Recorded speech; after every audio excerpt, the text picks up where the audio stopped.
Formula One fans old and new, welcome to Finding the Wall, a wholly unserious F1 podcast. I'm Jess, a new but extremely enthusiastic Formula One fan. And I'm Gabe, who thanks to Formula One got to see his childhood idol die on camera. Jesus Christ. We're off to a great start. Jesus Christ. we are off to a great start. Oh, fuck. Yeah. Well, let's yap about Austria. It was better than the race that I was talking about just now. So hey, Yeah, I mean, well, we started improvement. this podcast talking about Imola, right? And that's where, was. because we're obviously talking about Ayrton Senna, and he died in Imola. So yeah, we have come full circle. We can stop. We no longer need to do this. We can stop next year after Imola. Let's stop next year after Imola. Okay. Wait, is Imola going to be in the calendar next year? They released in the calendar, and I don't remember I'm not if sure. Imola's going to be there. I haven't checked. I don't think it is. It's going to be the last Imola for a while. We're going to have to do this forever. Apologies in advance. We are so very sorry. Oh my goodness. Let's talk about Austria, Let's yap about Austria. I thought it was a really fun race. It was a really fun race. There were a lot of overtakes, a lot of things happening. I was riveted. It wasn't like last week in Montreal when I was just kind of like, what's happening? What's happening on my phone? Yeah, we've had. Race. It was very good to have such an eventful race in the heels of two not bad, but unremarkable ones. So it kind of like brings back the excitement of, oh yeah, good tracks. Awesome tracks are cool. Yeah, I can see why people really like this race. Oh yeah, it has a tendency to deliver. Yeah, which is great. And I mean, it was cool because we had like McLaren battles. We had Max Verstappen getting like taken out in the turn 3. We had Yuki Tsunoda playing bumper cars, and the ending we had Lawson, Alonso, Bortoleto, and Hülkenberg all finishing in the top 10 with points. Yep. It was a wild time. Yeah. No.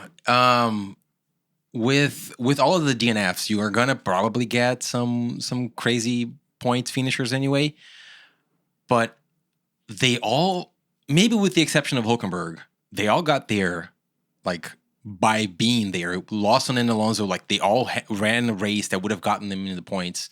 Same for Bortoleto. Hülkenberg was the only one who you could argue that finished where he did by virtue of being helped with at least 4 positions, but he still ran an amazing race. Yeah. So it's really weird to just dock him like you would have come 13th actually. Hulkenberg's had some good weeks. Good for him too. Sauber is, for being for the green wheelie bin. Yeah. I have a soft spot. I have a very soft spot for Sauber, but it's their 3rd race in the points. Getting a car into Q3. The upgrades that they bought to Spain seem to have worked just fine. It's good that like they're not gonna, because they were the team that was about to like, it's gonna be Audi next year. You're not even gonna try. Yeah. So they start the year with the worst car, but like actually bounce back, which is good because I would like to see Audi come back, not having to start from sub-zero. Have a solid platform to build upon. So cool. Go Sauber. You're going to start getting like the green Kick Sauber, Stake F1 team Kick Sauber shirts. Absolutely not. I have never bought a single piece of merchandise from Formula One ever in my life. And it's not going to be Stake Formula One Kick Sauber. I've bought a few already. Yeah. Even though I've only liked the sport for like, I don't know. What is it, like 3 months now maybe? But you have the internet, which I didn't. That's true. When I was really excited about all of this, I did not have the internet.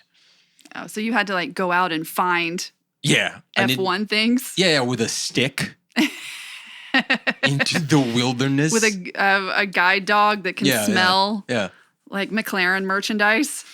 Oh, poor dog. Well, if you had one sentence to sum up the race, what would it be? All of your dreams can come true if you stop dreaming. We're off to a great start. You're like the biggest downer of downers today, and that's I'm saying sorry. something because you're you. And this is because it was a good race. It was exciting. But it's mostly because, or is it? It is because one of the things that caught my attention is right after getting the very nice pole lap. Mm-hmm. Whoever it was interviewing Lando and be like, "Oh my God, that was such an amazing lap," and he was like, "Yeah, can't." And I don't remember exactly what he said, but he was basically putting onto the world this attitude of just like, what's the point of celebrating? Like, what I need to do is do well tomorrow. So celebrating all of this doesn't make a lot of sense. And he gave this impression of someone who's like struggles with mental, I'm not going to say mental health because I don't know, like it's not a diagnosis thing, but he's being very forthright about like, oh yeah, it's, I fucked up because my brain wasn't in the right spot and whatever. And he seems to be going into this direction of like, don't get too hyped. Don't get too sad. That's what it seemed like when he had this very nice pole lap and came out of the car, but like, we'll see. He knows he's behind. He knows he needs to like do really well for the next 6 races to have a shot at the title. He knows what's at stake, and it seems that he was just like, don't get caught up in the hype of anything. And by not being excited about anything, he ran one of his best races. And that's cool. You think that some of like Oscar's mental, I'm not going to say numbness, because I really like Oscar and that sounds like it's bad, but it's not. Do you think some of like Oscar's mental fortitude is like rubbed off on Lando a little bit, or is he just getting older? And this is just what happens. You get less excited about things. Maybe, he also had this quote a while ago of like, if I say that I'm excited, I get flack. If I don't say that I'm excited, I get flack. So he seems to also be responding to the outside world being like, are you weak? And I don't know if it works, whatever it is, but he had had a strong race. Like he was chased down for at least, like really closely for at least a third of the race. Yeah. Did all that he needed to do, got that down, didn't fret, didn't waver. So it could be a lot of things, but it seems to, whatever the root cause is, it seems to be an attitude change. Good for him. It is just really weird that it takes the shape of like blasé. But hey, if it works, it works. Yeah, good for him. I feel like if you're in a McLaren, one of the only things that can really rattle you is in your rearview mirror is just seeing another McLaren that close. Yeah, best car, right? Yeah. And they're comparable drivers. Yeah. So this seems to be a season that's going to be decided on details. And it also seems that Lando is trying to take care of one of these details. Yeah, good for him. Right? Yeah. So my sentence to... It's so stupid, but it's Austria. So the hills are alive with the sound of vroom vroom. It was lively. I'll give you that. It was very lively. It's so pretty. I know, it was really nice. God. But it was so hot. I'm glad I wasn't there because, it was hot. This race depresses me every year because I'm just like... it's just so nice. It's so beautiful. I should be there. Yeah. What am I doing here? You could sit in the Max Verstappen seats. Mm-hmm. At home. Or just paint this random chair orange. Yeah, it's interesting that it's like the orange army. Mm-hmm. But it's just a slightly different orange than the McLaren papaya. Yeah. Have you ever seen the footage of Verstappen going like, no, that's the bad orange. This is the good orange. Pointing to the McLaren fans and the... Yeah.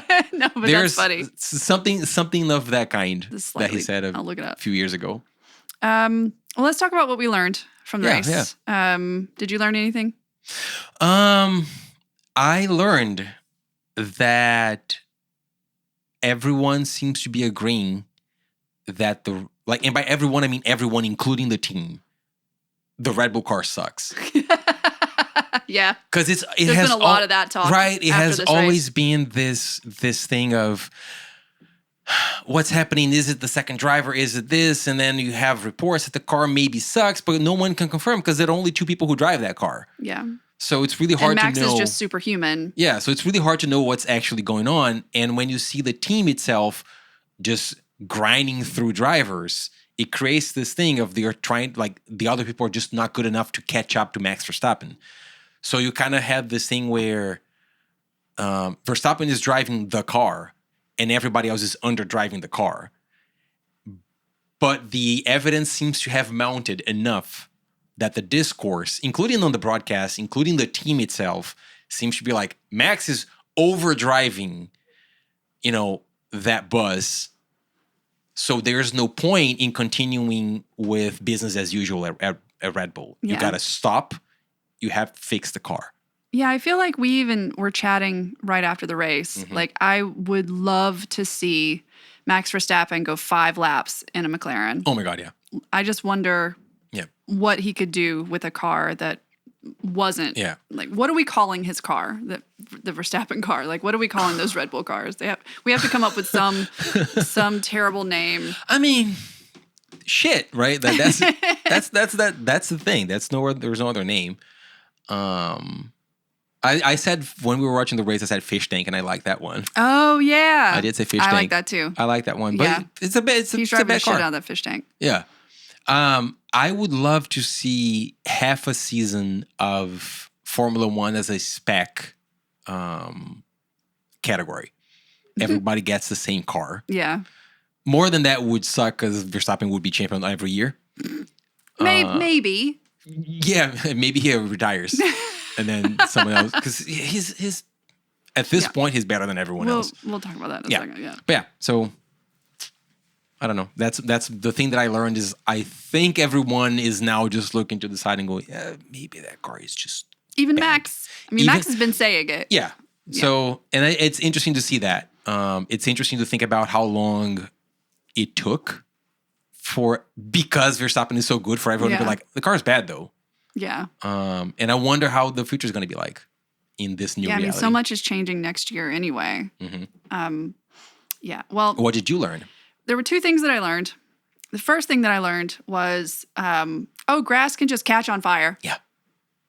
Because I think it was during qualifying Mm-hmm. that they had to stop for a little while because the grass was just on fire because of Hamilton's car. Yeah. Just boom, straight over Yeah. it. And it was just like, oh, grass fire. It's a recurring problem. That's what they were saying. They were like, oh, this is the first time we've seen that in like 7 or 8 races. Yeah. And since I've only been watching it. Yeah.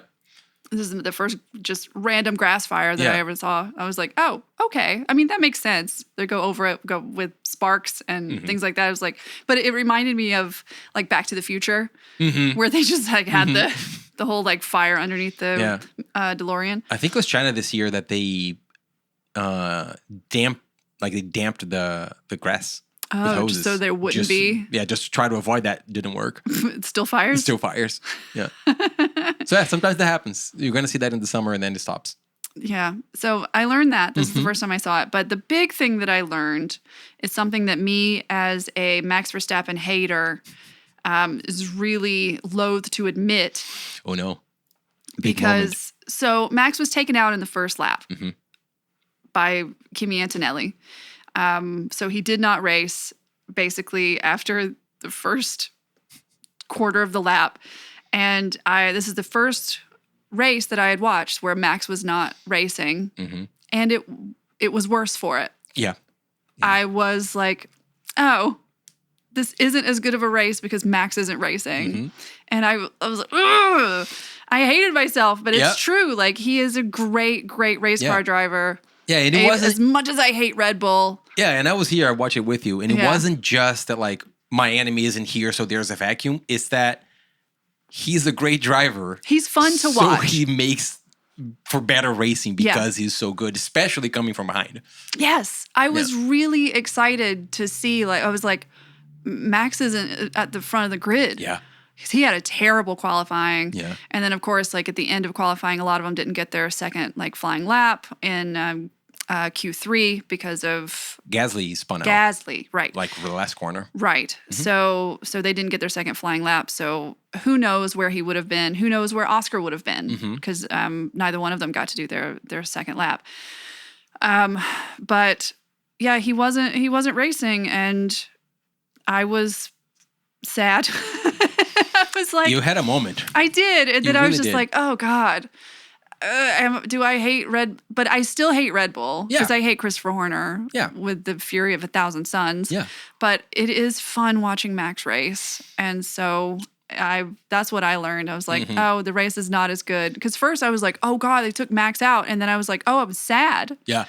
Because he puts up such a great fight. And who knows what would have happened. Who knows who would have been on the podium if Max hadn't.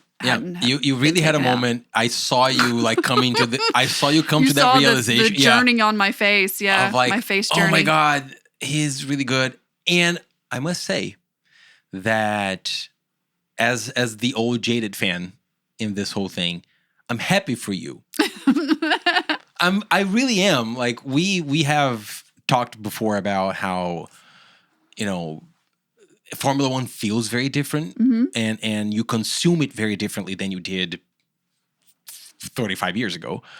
And one of the ways in which that is different is like this strong cult of personalities and the around drivers and the people that you like and the people that you don't like, because you have so much access to everyone's thoughts and everything that they say and etc. So like it helps you just come up with this mental model of a thing that you either love or hate. And that's fine, whatever. The point is not that this is bad before it was good, but it does have downsides. And I have repeatedly told you, like, I watched this for the race, right?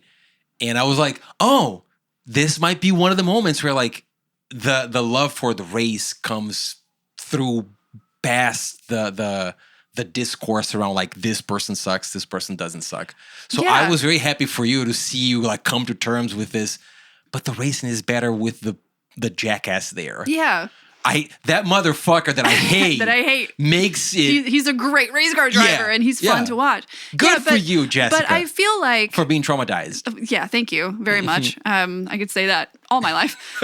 But it's interesting though because I am a new fan, but I like it for the racing. Like I like the drama and I like all of this stuff too, but I don't watch Drive to Survive. Like I've never watched that. I know there's a lot of people that have really gotten into it because of Drive to Survive and cool, I'm good for them. But I started watching this with you literally in the room that we're sitting right now because I was like, this is cool. Yeah. And you want to know what's crazy? So you weren't here Saturday when we were watching qualifying. When the two McLarens got out on the grid to start qualifying on Saturday, I teared up. I am not kidding. Tell me more. I teared up. What happened? I was overcome with like, oh, those cars are so beautiful. Yeah, they're really pretty. They're so beautiful. And really I was just like, I'm about to like have a great time for the next little while. And I was just kind of overcome with like, I was also exhausted. you were thinking of all the hours I didn't sleep. Yeah. I was also exhausted last week. And so Saturday morning I did get up to watch qualifying. But I was just like, yay, we're gonna watch qualifying, and Baird and I were sitting on the couch, and they didn't come out like at the very beginning of qualifying. They were still, even like when the timer started, they were still in their garages. Yeah. But they came out kind of at the same time, and they were behind one after another as they came out onto the track to start qualifying. Yeah. I teared up. Yeah. And I was like, what is happening? What is happening? But I was just like, I love this. I really like this a whole lot. It's interesting that you teared up because I never done that, but I've very often just have this moment watching quali. For some reason, quali more than race. I don't know. It doesn't really matter why.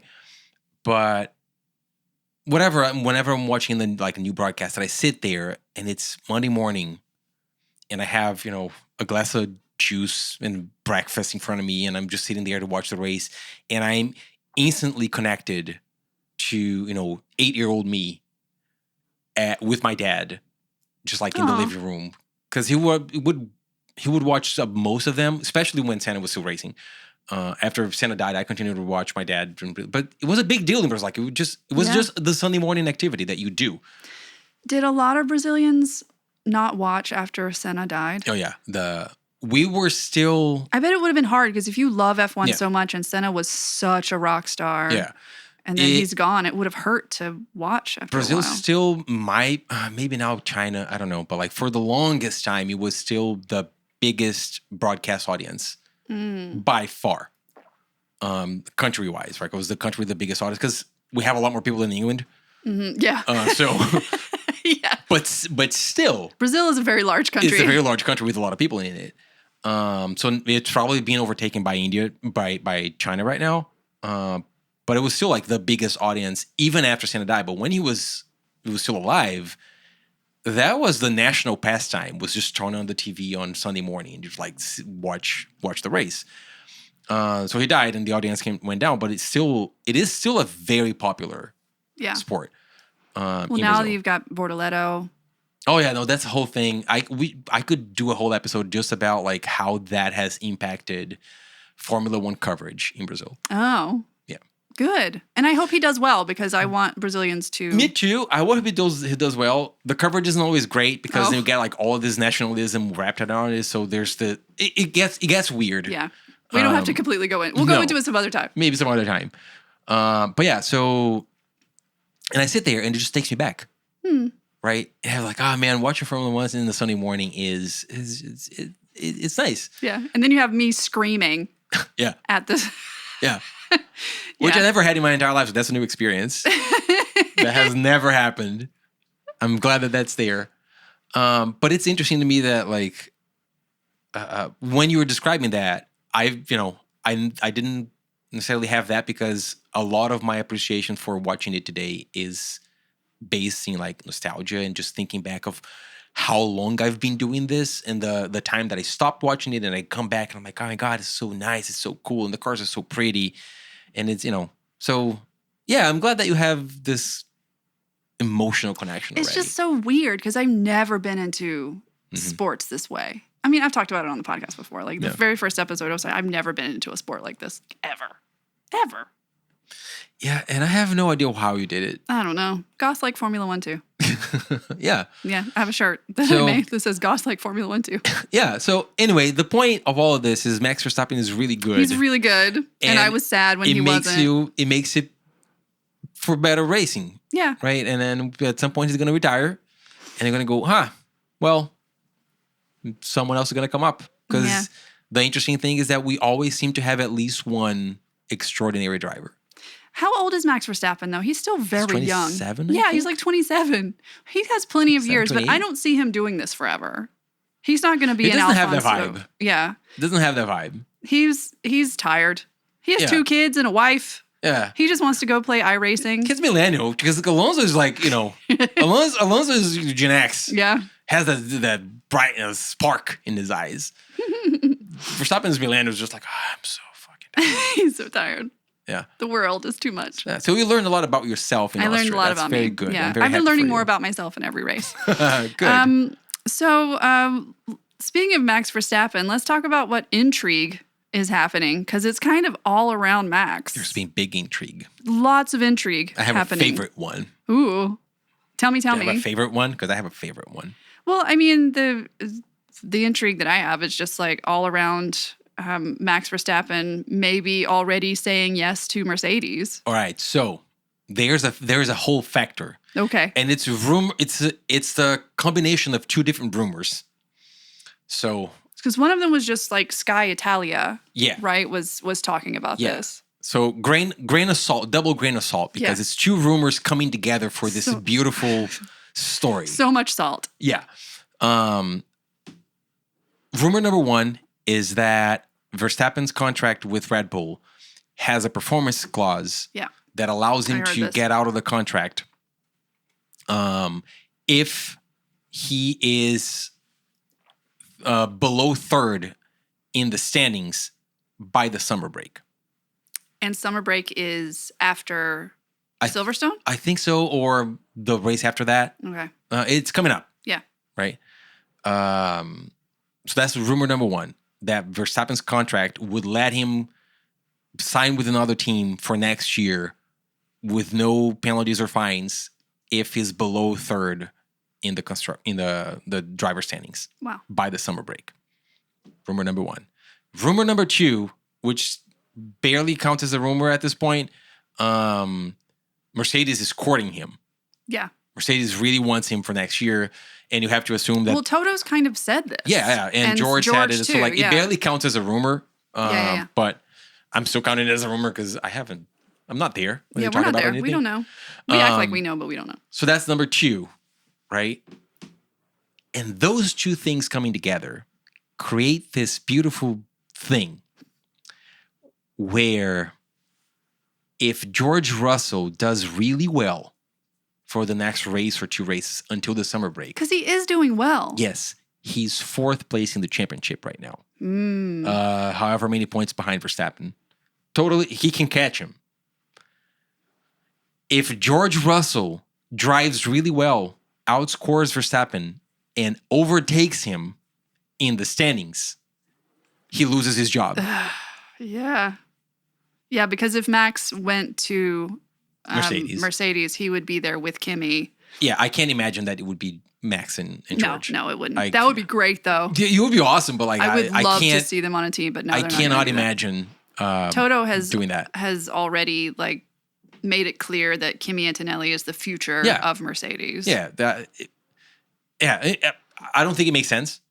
Who knows what's going to happen, whatever. But with the assumption that Verstappen would come in to replace Russell, if Russell races really well, he becomes unemployed by virtue of doing great.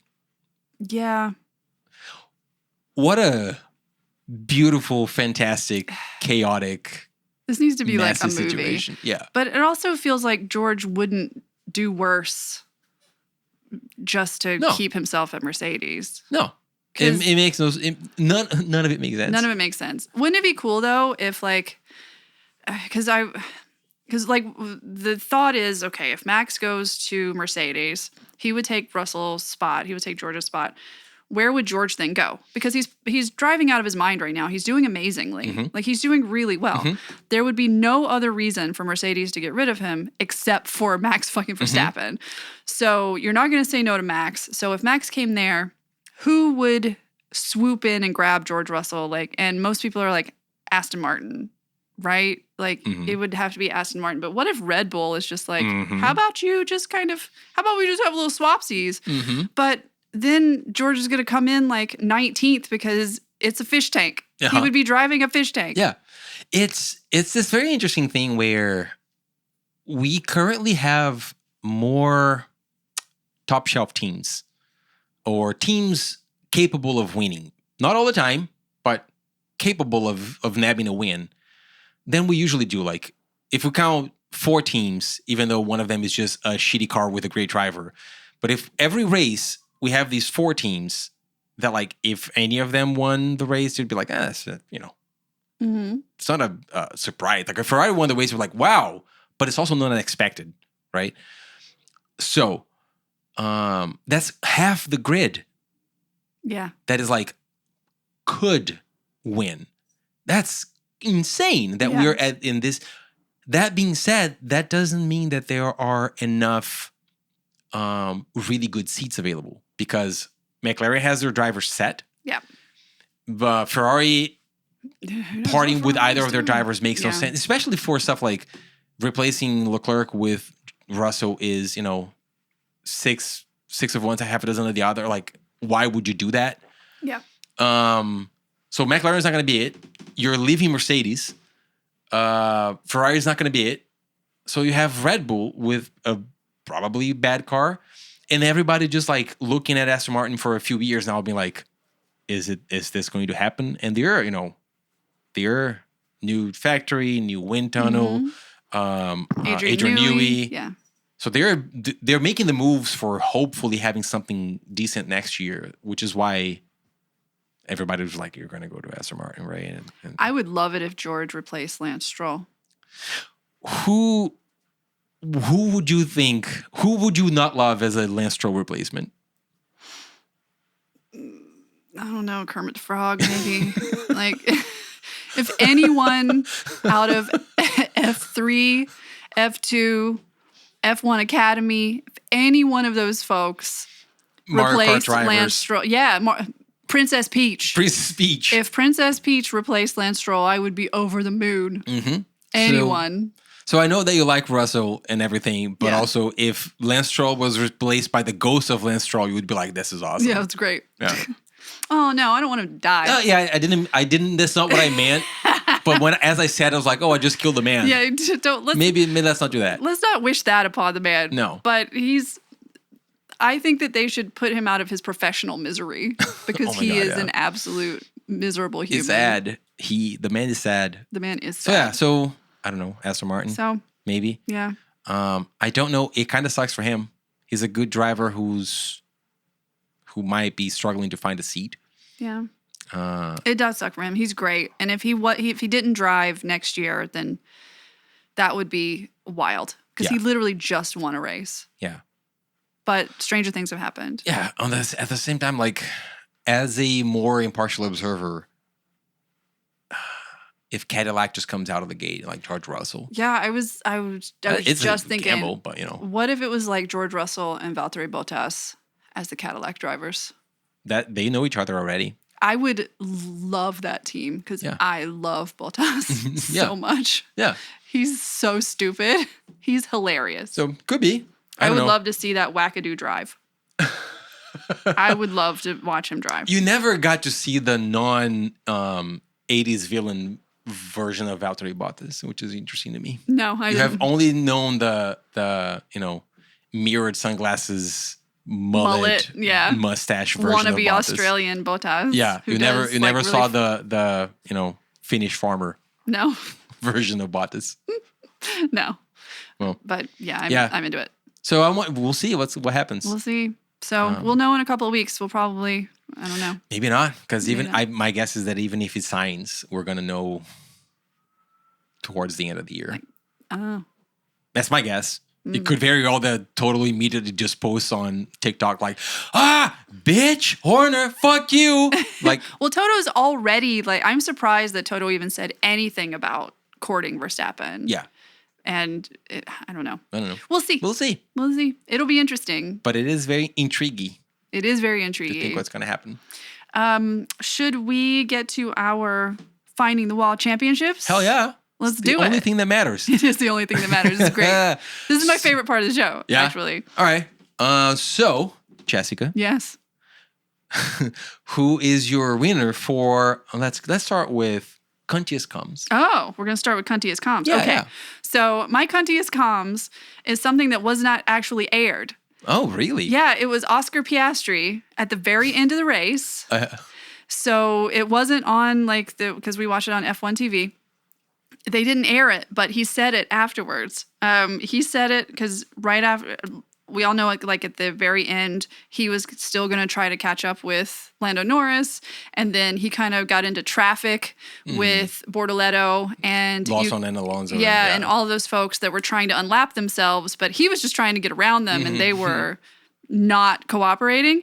So so he said at the end, he said, Alpine still managed to find a way to fuck me over all these years later, huh? Yeah.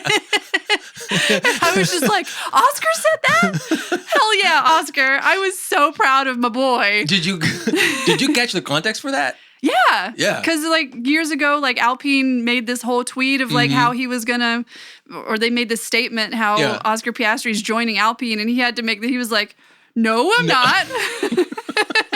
Absolutely not. We have not said this. That was a They crazy almost time. fucked over his whole his whole contract with McLaren. Yeah. Imagine if he had just gone to goddamn Alpine. Oh God. That could have very easily We wouldn't be been the talking reality. about him right now. No. We would not be talking about him No. right now. I don't know. That's insane. And then he went to Daniel Ricciardo would have still been Yeah. maybe. Who Crazy. knows? But yeah. No, that was a very good radio message. Yeah, it was great. Goddamn, and I yeah. wish that they hadn't actually cut it out of the actual broadcast. Yeah. Yeah, I don't know. But good one. Yeah. What's your Cuntiest comms? Mine is also your boy Oscar Piastri. Oh. Uh-huh. But it's much earlier than that, at the beginning of the race.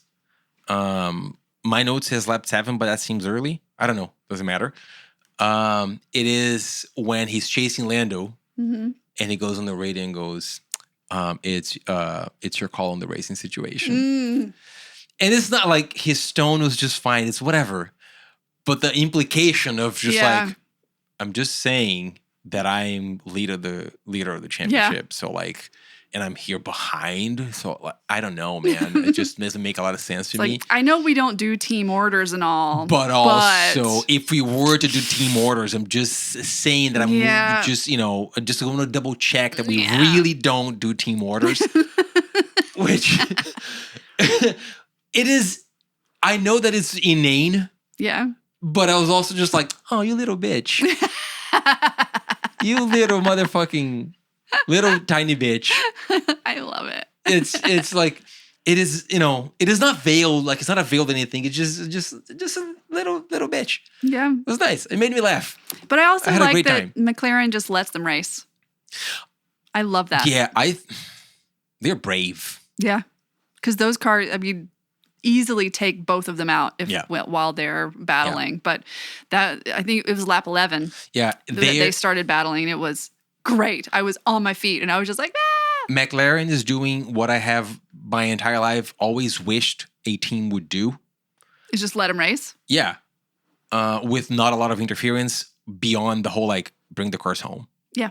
Do whatever you want. Yeah, they did tell Oscar, like, the thing you did in turn 4, that's a bit much. Yeah, and I saw people blowing that out. That can't happen again. I saw people blowing that out of proportion, in my opinion, but it's just like, they're just saying, bring the car home. Yeah. And that instruction of, like, you're free to race, bring the car home. Don't fuck up the car. Is timeless. Yeah. Right? So I don't think they said anything beyond just like, just a reminder, bring the fucking car home. Like, don't take both of yourselves out like Lando did last time because he did not finish the race. Be smart. Yep. Yeah. So I don't think they were like out of step. No. And so they're doing the thing that I've always wished teams would just do, is just like let them figure it out on the track.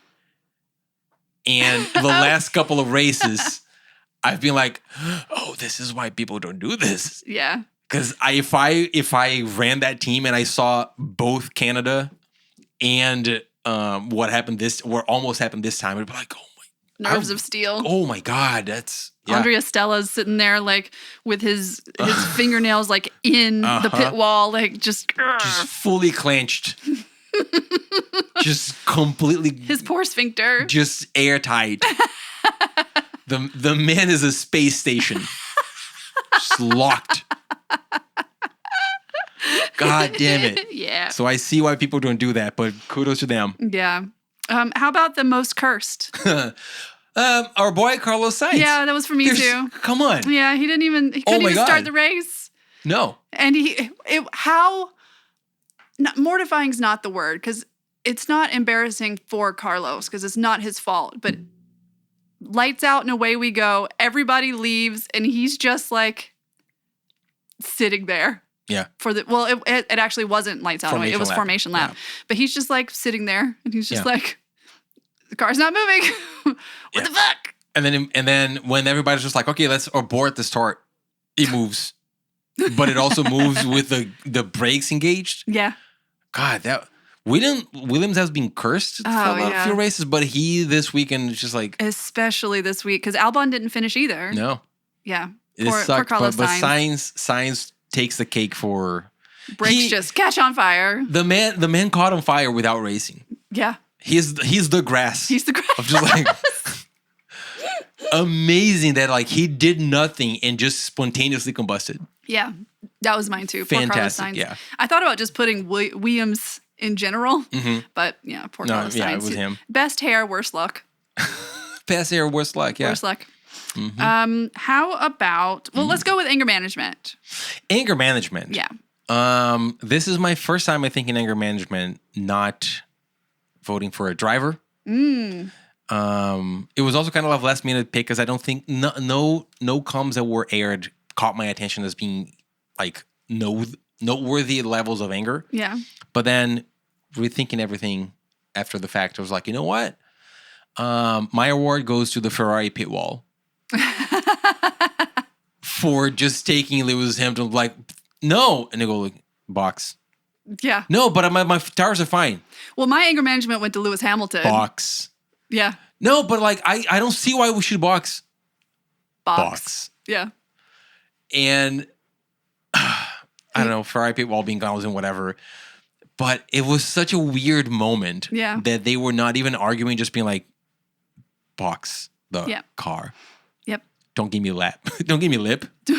Just stop your sass. Just come in. Box. And I stutter? Did I stutter? It was exactly that. Yeah. That is the energy that thinking back was like, they're just like, sure, whatever, box. Lewis Hamilton is an 8-time world champion. They need to listen to this man. 7 for real, 8 if you think 2021 never should have happened to some other way. Yeah. But anyway, 7-time world champion. 8 in my heart. 8 in your heart. But yeah, so my anger management was Lewis Hamilton. Just because I bet you could see the steam coming out of his ears when they were because he's like, I don't want to pit, and they're like, no, come on in. And I cannot believe that in a race where Max Verstappen was taken out by a stupid rookie mistake, we are talking about someone else's anger management. Yeah. I was so worried when Kimi Antonelli took Max out that we were going to see child abuse on. I'm going to show you my childhood. I was afraid that Max was going to absolutely destroy that kid. Yeah. But no, he was chill. And he was just like, it's a rookie thing. It happens to everybody. They were kind of chummy right after it happened. And I was just like, I cannot imagine what was going through Kimi Antonelli's head. God, yeah, I know. Because number one, he wrecks on the first lap doing a mistake that is his fault. And then he stops and then he sees that who he hit. Oh no, a Red Bull. I hope it was Tsunoda. No, I don't think it was Tsunoda. Oh no. I cannot imagine what was going through his mind. Yeah. I bet he thought he was about to get absolutely. It kind of goes back to something that I've mentioned to you before, those weird moments where Verstappen acts very un-Verstappen-like and it's very endearing. Yeah. Right, where you see the he loves the rookies. The 10 years of experience, 4-time world champion, being like, yeah, that happens.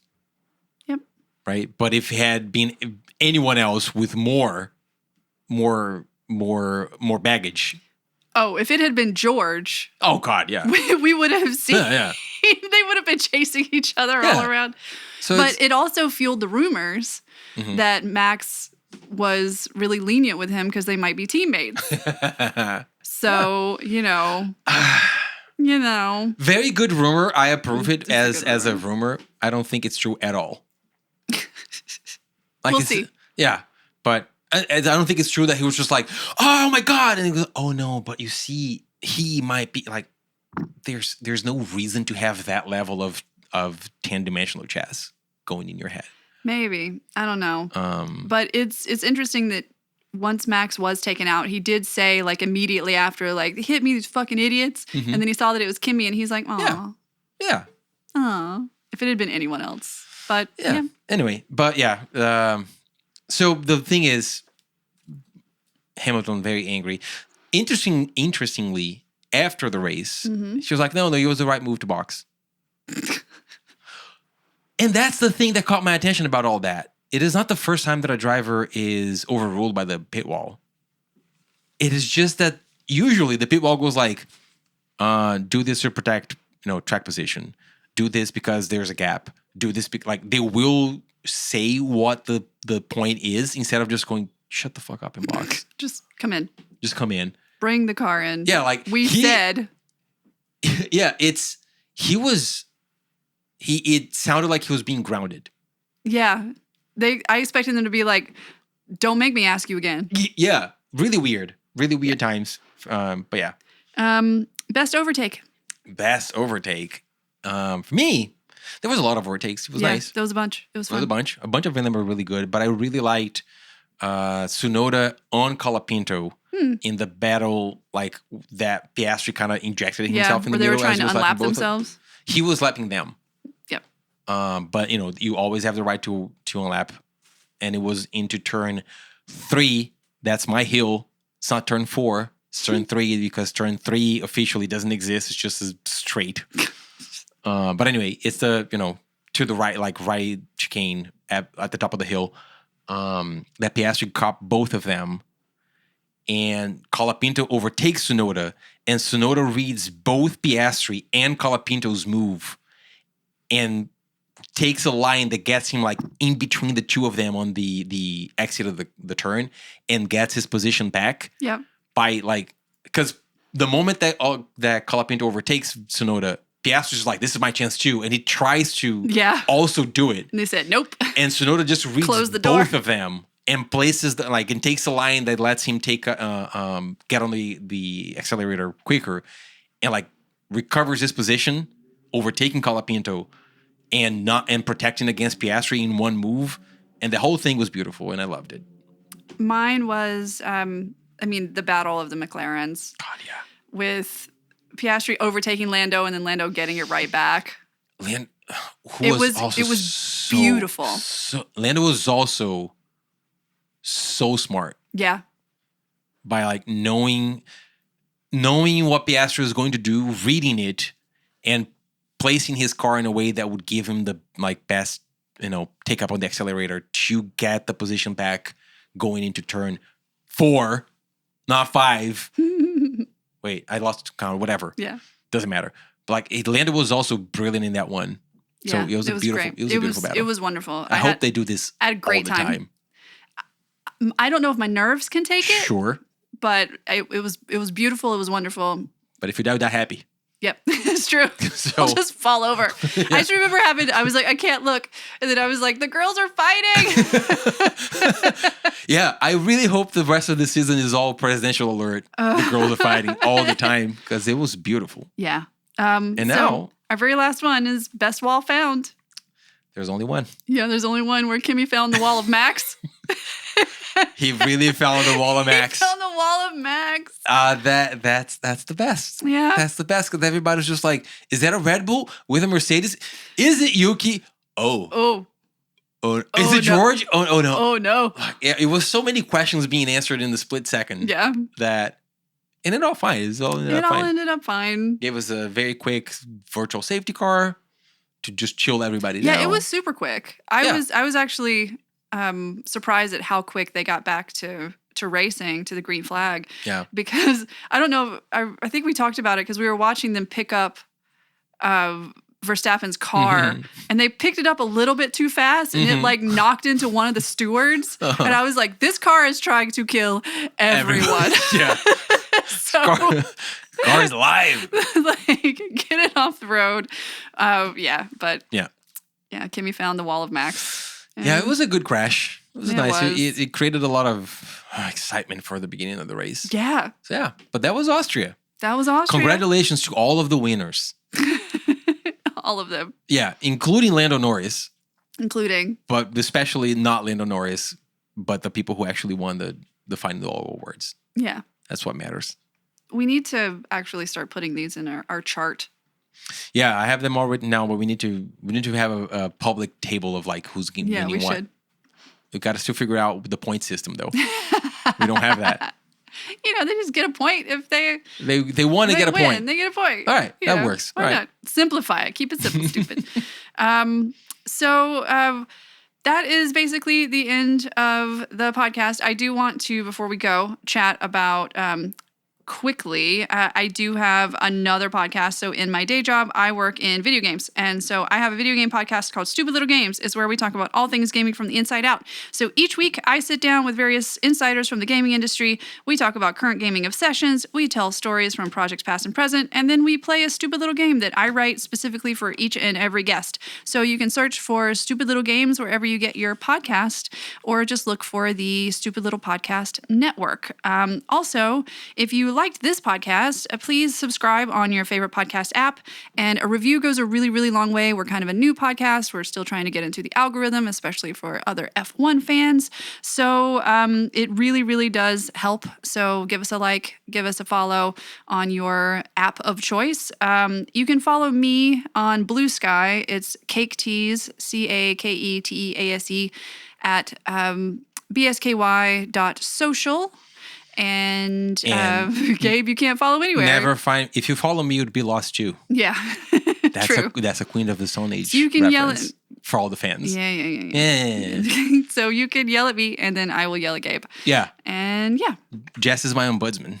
I am that's a good word. I love that word. Ombudswoman. Ombudsperson. Ombudsman. I like that. Wait, no, that sounds dirty. Ombudsman. Let's never say that again. No, let's never say that again. But what I will say is that this podcast is part of the Stupid Little Podcast Network. It is hosted and edited by Gabe Koski and Jasper Dew. The theme music is by the super talented Baird Russell. Thank you so much for listening, and we'll see you next round. Yeah. After, what's the next race? The next race is Silverstone. This weekend. This weekend. All right. We'll see you next week. All right. Bye. Bye.